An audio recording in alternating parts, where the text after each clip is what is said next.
వంశీని ఎందుకు టార్గెట్ చేస్తా ఉన్నారు అనేది చంద్రబాబు నాయుడు గారికి వంశీని చూస్తే తన సామాజిక వర్గం నుంచి ఒక వ్యక్తి ఎదుగుతున్నాడు. చంద్రబాబు నాయుడు గారి కన్నా గ్లామరస్ గా ఉన్నాడు, లోకేష్ గారి కన్నా గ్లామరస్ గా ఉన్నాడు.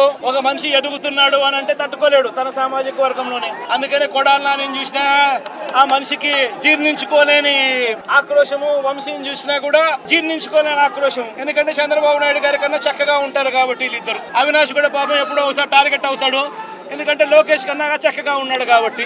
ఇది చంద్రబాబు నాయుడు గారి మనస్తత్వం. ఆయన కొడుకు ఆ సామాజిక వర్గంలో వాళ్ళు మాత్రమే లీడర్లు. వాళ్ళకి ఎవరైనా పొరపాటున వాళ్ళకి అనుకూలంగా లేకపోతే సామాజిక వర్గం నుంచి వాళ్ళని వెలేయడము. ఇది చంద్రబాబు నాయుడు గారు, రామోజీరావు, ఆంధ్రజ్యోతి రాధాకృష్ణ, TV5 వీళ్ళు ముగ్గురు. నిజంగా ఇది ఒక మాఫియా రాజ్యం. చంద్రబాబు నాయుడు అనే వ్యక్తిని ముఖ్యమంత్రిగా చేయడం కోసం, చంద్రబాబు నాయుడు అనే వ్యక్తికి ఓట్లు వేయించడం కోసం ఒక మాఫియా సామ్రాజ్యం వీళ్ళంతా. ఆ మాఫియా సామ్రాజ్యంలో ఎవరైనా చంద్రబాబు నాయుడు గారికి వ్యతిరేకంగా వాళ్ళ సామాజిక వర్గంలో ఈ అవినాష్ గాని, నాని గాని, వంశీ గాని ఇలాంటి వాళ్ళు ఎవరైనా నిలబడితే, పాప మా శంకర్రావు గాని, మా బ్రహ్మనాయుడు గాని ఇటువంటి వాళ్ళు ఎవరైనా నిలబడితే అంతే, వాళ్ళ సామాజిక వర్గంలో తప్పు పుట్టారు, వాళ్ళ అన్యాయస్తులు అని వాళ్ళ మీద తప్పుడు కేసులు పెట్టడం, వాళ్ళ మీద ఇల్లీగల్ అరెస్ట్ చేయించడం, వాళ్ళ మీద బురద చల్లడం, వాళ్ళని ట్రోల్ చేయించడము, ఇవన్నీ కూడా చంద్రబాబు నాయుడు గారి నైజం. జగన్మోహన్ రెడ్డి గారు ఒక ముఖ్యమంత్రిగా పనిచేసి ఎవరన్నా గాని రాజకీయాల్లో అందం గురించి, కులం గురించి, సామాజిక వర్గం గురించి మాట్లాడిన ముఖ్యమంత్రి గాని, గత ముఖ్యమంత్రి గాని నాకు తెలిసి ఎవరు లేరు. నువ్వు ఒక ముఖ్యమంత్రిగా ఉండి రాజ్యాంగబద్ధమైన ఒక పదవిలో ఉన్న నిమ్మగడ్డ రమేష్ ఆ రోజు కులం పేరుతో నువ్వు మాట్లాడినావు. అది ఎంత ఇప్పటికీ కూడా అది ఒక మన ప్రజాస్వామ్య వ్యవస్థలోనే ఒక చెరగని ముద్రగా ఆ రోజు నువ్వు మాట్లాడినావు, ఆయన కమ్మ కులం అని. నిన్న ఏం మాట్లాడతావు? అదే చంద్రబాబు నాయుడు సామాజిక వర్గానికి చెందిన వీళ్ళు కాబట్టి వీళ్ళు అందంగా ఉండాలని చంద్రబాబు నాయుడు అసూయతో ఇదంతా చేసినాడు అన్నట్టు మాట్లాడతాను.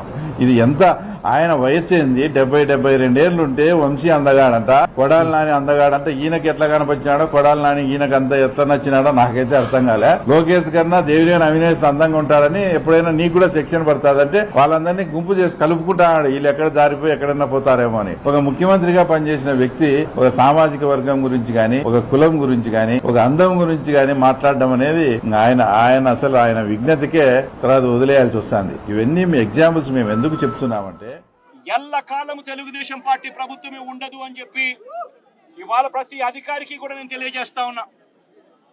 రేపొద్దున మళ్ళీ మా అధికారం వస్తుంది.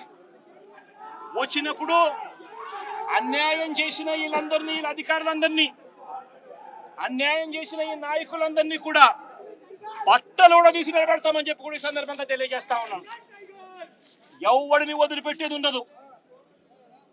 ఇదే వంశీని అరెస్ట్ చేసేటప్పుడు సిఐ అన్నాడట, నేను 1.5 సంవత్సరంలో రిటైర్ అయిపోతాను అని చెప్పి.